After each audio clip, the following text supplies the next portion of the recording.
Hello, I'm Pam Cipriano, President of the American Nurses Association. I'm sorry I couldn't be there today with you in person.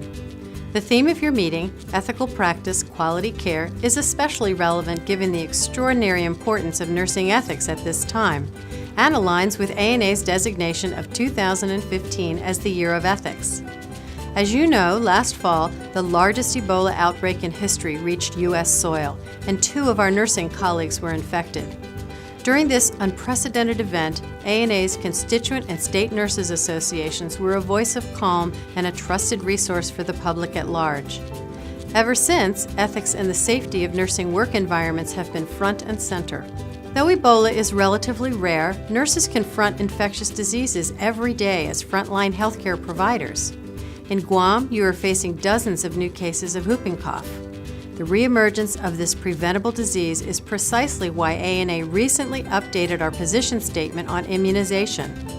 We now call for all individuals, including registered nurses, to be immunized against vaccine-preventable diseases.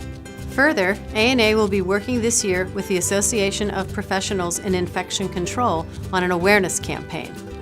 I congratulate you on the progress you have made here in Guam on other areas related to ethical practice and quality care, like how to ensure safe staffing, especially amid a nursing shortage, and caring for ever more patients, especially with the influx of migrants from the freely associated states, and of course, navigating the Affordable Care Act amid unique complexities for the offshore territories and reducing the uninsured rate.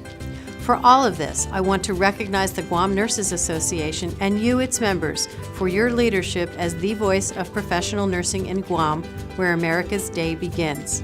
Thank you for your membership and ongoing partnership with ANA. If you're not already a member, now is the time to join. Enjoy the convention and the opportunities you'll have to network and learn together. Thank you to President Carla Haddock and all my colleagues in Guam.